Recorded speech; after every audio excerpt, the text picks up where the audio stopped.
are moments that try the human soul so violently and so perplexing that if the truth were told, all of us have had moments that we wanted to throw up our hands and walk away. Particularly painful is discouragement in the life of the believer, because as we travel from season to season, it is not just the perils that we face, but it is seeing the wicked go forward while the righteous are held back. Discouragement can creep in secretly, hide behind clothes, makeup, hairdos. Discouragement is so bold that it will even hide behind a smile. It will always ride to work with you. And if it doesn't catch a ride going to work, it'll catch a ride on the way back home. Discouragement will go into a tent.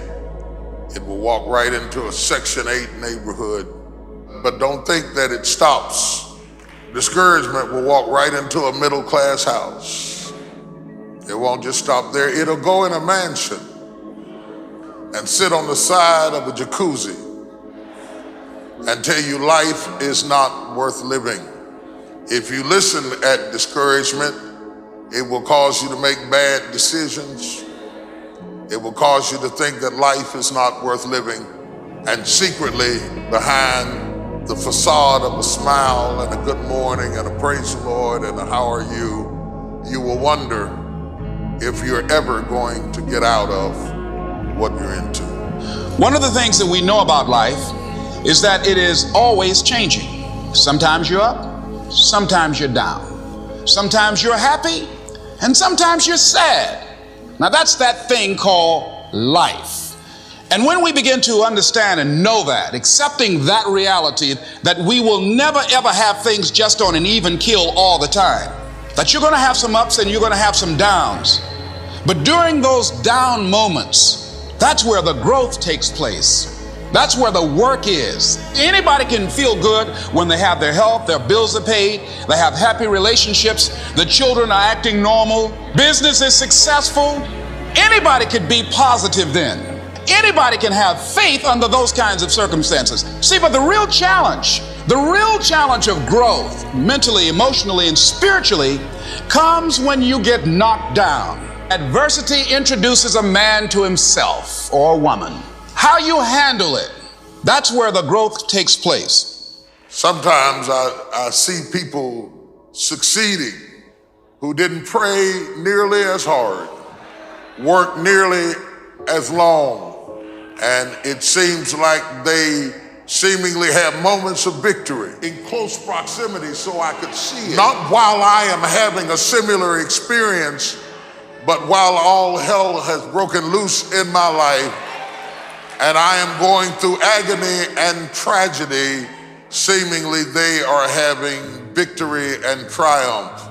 And if you are not careful, the very sight of their prosperity becomes your agony.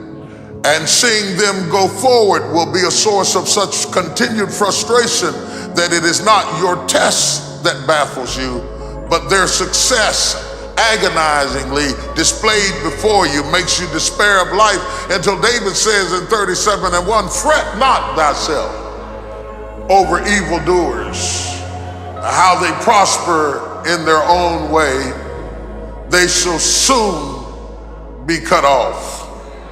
He says, in other words, don't make a permanent decision over a temporary circumstance. He says, don't allow a moment of agony to make you draw a conclusion about life prematurely. Because if you just keep on walking with God, God has a way of making everything all right. I was going through a major challenge in my life that was wearing me out, that was using me.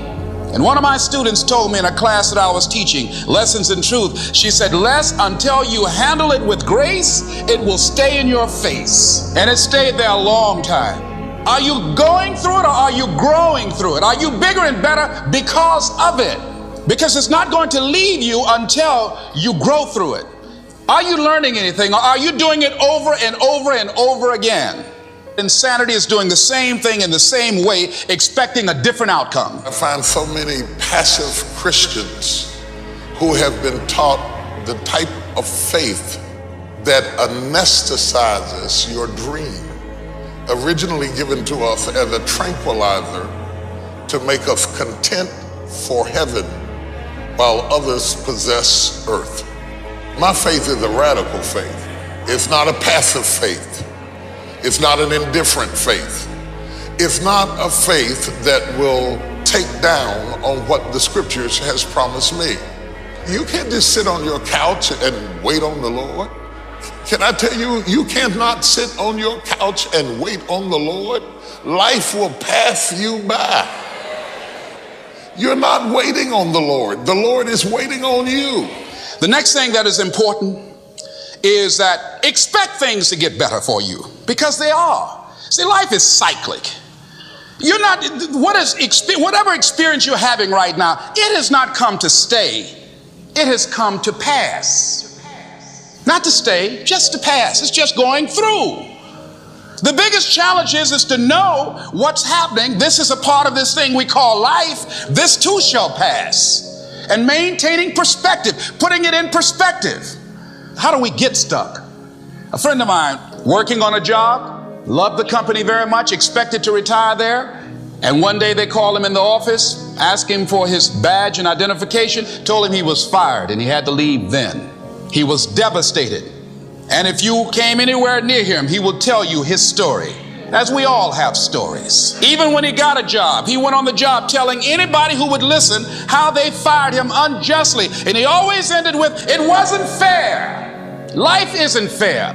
It's not fair that birds eat worms, and they do. Don't deviate, don't procrastinate, don't become frustrated.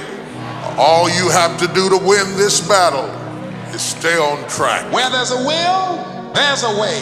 In fact, we are often tormented by vision because the visionary sees what shall be and wakes up to deal with what is. He warns us and declares to us that the steps implies process. Inspiring habits. Means it's gonna take a while. Means that you can't get to the destination just because you want it, just because you saw it, just because you like it, just because you need it. You know, when you go into a service station to get gas, you don't go in there and just start pumping. When you push the lever up, it clears the previous bill. By the same token, if you want to begin to move, you've got to clear your mind of all the unnecessary luggage and baggage that's weighing us down. All of us have experienced some tragedy, and if we haven't, we will. Sometimes your life will be in a slump, and you can either let it destroy your life or you can build upon it. I'm not going to let this destroy you. You can permit it to let it hold you down, or you can decide, I'm not going to let that happen to me. I'm bigger than this. I don't care how good you are. I don't care how talented you are. I don't care how much you work on yourself. There are some times when things aren't going to go right. There are times when anything that can happen will happen.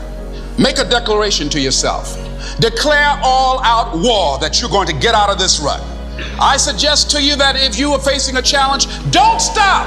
Stay busy. Work your plan.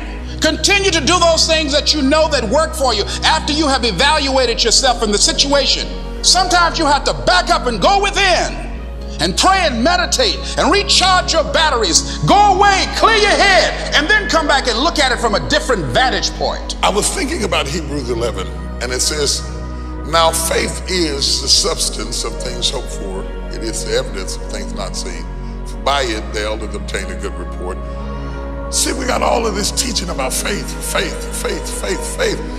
But we're talking to people who have settled.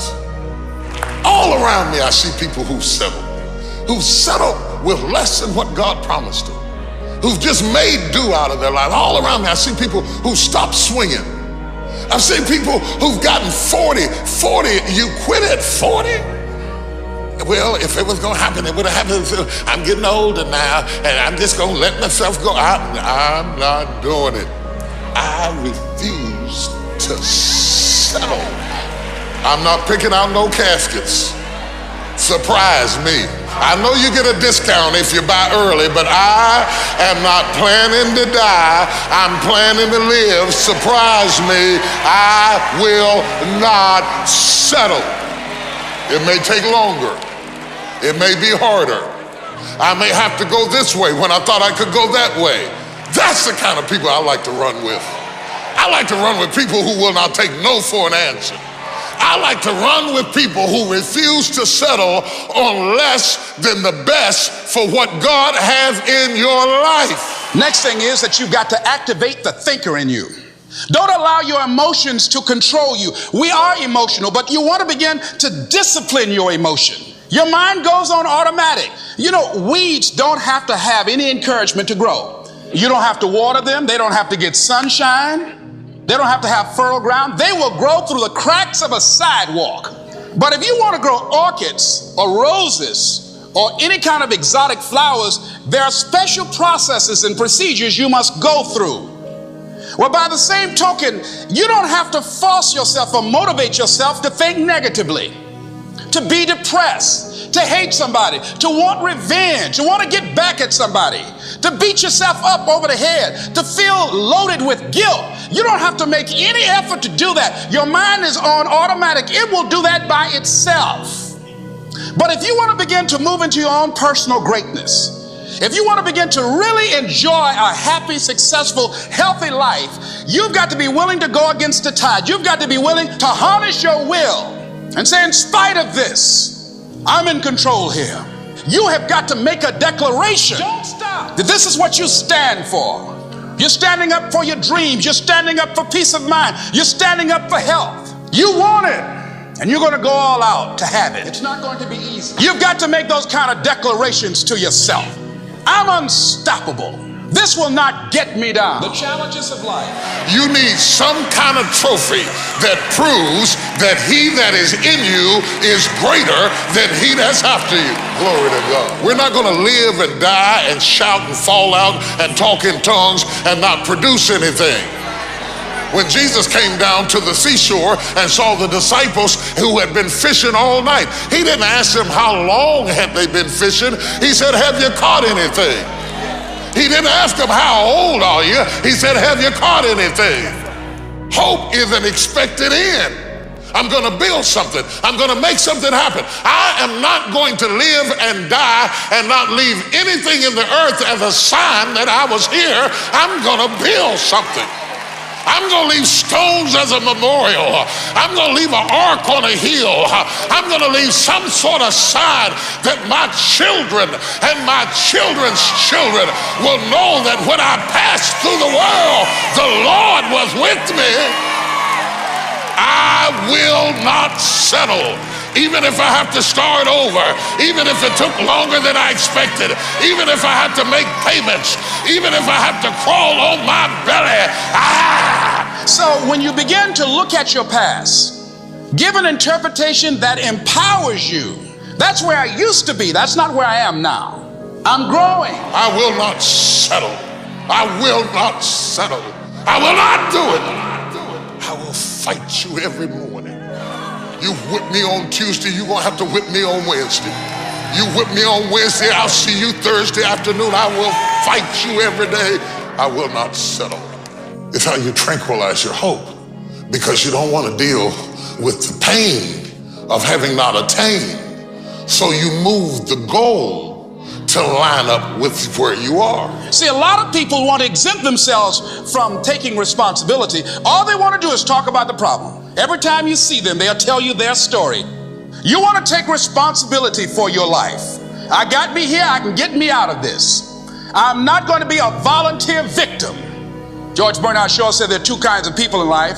He said those that make things happen and those that don't know what happened. Accept where you are and the responsibility that you're going to take yourself where you want to go. You wanted a good husband, but you wasn't a good wife. You wanted children, but you wasn't a good parent. You wanted a good wife, but you wasn't a good man.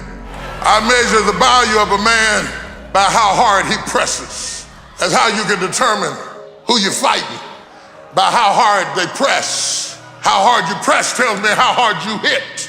You can be all big and muscle bound and still not have no force behind your punch. Force, kinetic energy, energy in motion. You can't have energy sitting. Move so you can Energy is measured by motion. so you can get on with your life. That's why the devil wants you to sit down, and shut up, and feel sorry for yourself.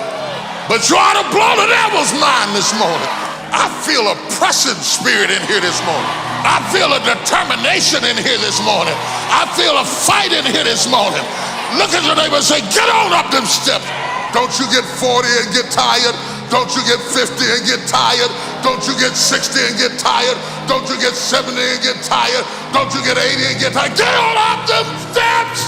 Understanding and knowing that we can move from where we are, that we can begin to design the kind of life that empowers us, that gives us happiness, that enable us to be on top of who we are, knowing that as we begin to explore new horizons and new vistas in life, that as we begin to focus on developing ourselves, as we begin to elevate ourselves and not to follow the crowd, activating the thinker in us and disciplining the emotional part of ourselves. It's not easy, but through practice and practice and practice. Practice makes what? Absolutely not. Dismantle that belief system. Practice makes improvement. You can always better your best. You can always go beyond anything that you have ever done. You'll never hit a state of perfection.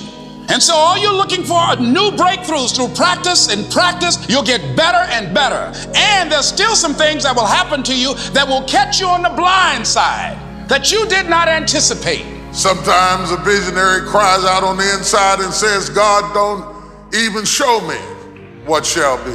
Because every time I shout and dance over what you showed me, I go home to a harsh and painful, bleak, dark reality. And the fact that I am torn between what shall be and what is creates agony in my life. The Bible said hope deferred makes the heart sick. There are moments that I'd rather not know that I'm going to be king if you're going to send me back out into the field to take care of sheep. Why didn't you just hide that I was going to be king so I could be satisfied taking care of sheep? But because you told me you had more for me, I wanted to hasten the process to get to my destiny. Now I'm not happy doing what I used to be happy doing because I'm tormented by what shall be. I want to hasten my process so that I can get to an expected end. But that cannot be done because a blessing given too soon is not a blessing at all. I can give my son the car keys now and tell him to go to the store. But had I given it to him when he was 5, it would not have been a blessing at all. Same car, same son, given too soon. He can't handle it. So would I be a good father if I gave him a good thing too soon? Sometimes my goodness is proven by my ability to say not yet. The younger brother of the prodigal son teaches us emphatically that if we get what is ours too soon, we cannot handle it. That the same thing that should make us praise the Father will drive us away from the Father if we get it too soon. The Bible said, he said, give me the portion of goods that falleth to me. The Father gave in and gave it to him, and the blessing drove him over the edge. He ordered you to go up the steps. He wouldn't let you bypass the process. All those people who offered you quick deals, the reason the deal went down is because God ordered you to go up the steps. He didn't intend for you to go up the elevator. He knew if you got there too fast, you wasn't gonna be ready for it. So he slowed down your process. He let the deal go down. It wasn't time yet. What you are and what you become depends on how you use your time. You can decide that you're going to stand up to life. You have the power to make that decision. You have something that you brought to the universe, And that if you decide that my life deserves my developing this what I do well, and seeing what I have within me, and becoming the best at it, and mastering myself, I grant you, you'll never ever be without. The thing that I'm thankful for is to know that God orders the steps. It helps me to understand that I am not wandering aimlessly, that I'm not just moving on my own, that there is a course for me to take, and that I can't graduate till I take it, that there is a path for me to trod, that God isn't making this thing up as he goes. I thought he was making it up as he went. That's why I prayed, so he could make it up my way. I prayed to abort the process. I prayed to speed it up. I prayed to get out of things that he wanted me to stay into. I prayed that I wouldn't have to endure some things that he wanted me to endure. I was working on the destination, but he was working on me.